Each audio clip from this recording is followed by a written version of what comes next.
ඔන්න එක්තරා පිටිසර පළාතක හිටිය සාන්ත කියලා මැදිවී මිනිස්සෙක්. දැන් මේක එක්තරා අමුතු විදිහේ වල් කතාවක්.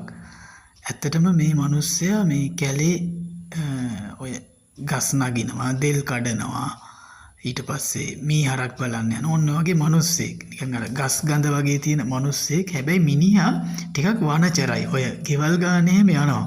ඒ කියන්නේ ගෑනු කට්ටිය තනියෙන් ඉන්න වෙලාවට ඔය එහෙම ගිහිල්ලා මේ කතා කරලා බලන්න කතා කරන්න. ඒ වගේ මිනිහා හැබැයි මිනිහා වැඩි කතා කරන්නේ නැහැ. බලන්න තමයි කැමති.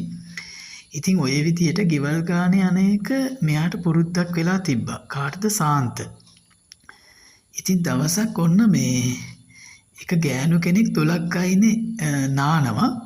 දැන් මේ බලන්න මෙයාට ඇස කැටුණා මේක මේ සාන්තට. සාන්ත මොකද කරේ? දෙල් කඩන විදියට ගිහිල්ලා දෙල් ගහට නැග්ගා. දෙල් ගහට නැගලා බලන් ඉන්නවා අර ගෑනු කෙනා රෙදි හොදනවා. රෙදි බේසන් දෙක තුනක්ම හේදුවා. දැන් මෙයාට කැමති දැන් මෙයාව බලන්න දැන් මේ මොකද නාන එකක් හරි මොකක් හරි බලන්නනේ දැන් මිනිස්සුන්ට එක මානසිකත්වයෙන් ඉන්නවනේ මිනිස්සු.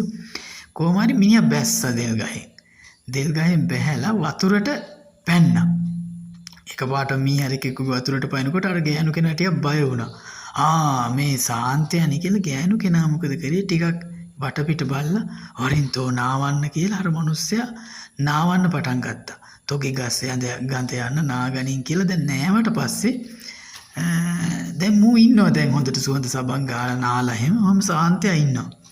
සාන්තයා වරින් මාත් එක්ක ගෙවල් පැත්තේ යන්න කියලා මේ සාන්තයාව එක්කරගෙන යනවා මේ අර මේ නාන්න ආපු කාන්තාව ගෙදරට. හොඳේ ගෙදරට ගිහිල්ලා දැන් මේ ওই විදියට ඉන්නකොට මේ කෝපි එකක් එහෙම හදලා දෙනවා බොන්න දැන් මේ සාන්තයාට. සාන්තයා කෝපි එකක් බීලා සාන්ත වැඩි කතා බහක් නැහැ ඉතින්. අර ගෑනු කෙනා හරි කැමති මේ සාන්තට. මොකද තැන්පත් ඉන්න සාන්තන්ට මිනිස්සු හැබැයි මිනිහා ටිකක් අර වල්කම තියෙන මිනිස්සෙක් කියන එක මේ අර ගෑනු කෙනා දන්නේ නැහැ. ඉතින් ওই විදියට ඉන්නකොට දවසක් එයාගේ මිනිස්සයා වැඩ ඇරිලා එනවා. ආවට පස්සේ ඉතින් සාන්ත දැකලා සාන්තත් එක්ක කතා බහ කරලා ඉතින් ගෑනු කෙනා කියනවා සාන්ත මෙහෙමයි ගහේ තියෙන දෙල් ටික කඩලා දුන්නා, පොල් ටික කඩලා දුන්නා. ඉතින් වැඩ ගත්ත නිසා මම කෝපි එකක් බොන්න දුන්නා ඔහොම කියලා.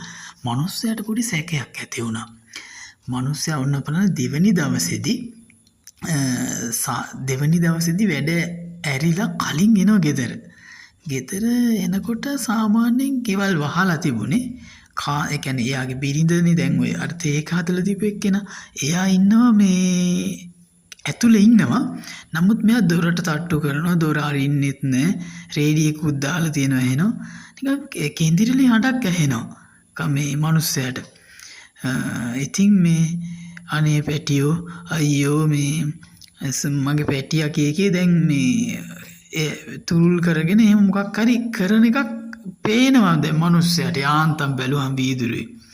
ඒ පාර අනේ මගේ පැටියෝ කීකේ කාන්තාව මේ කොහොම හරි මේ ඉන්නෝ මොකක් හරි දෙයක්. දැන් මෙයාට සැකයක් ඇති වුණා. ඊයේත් සාන්ත ඇවිල්ලා හිටියනේ.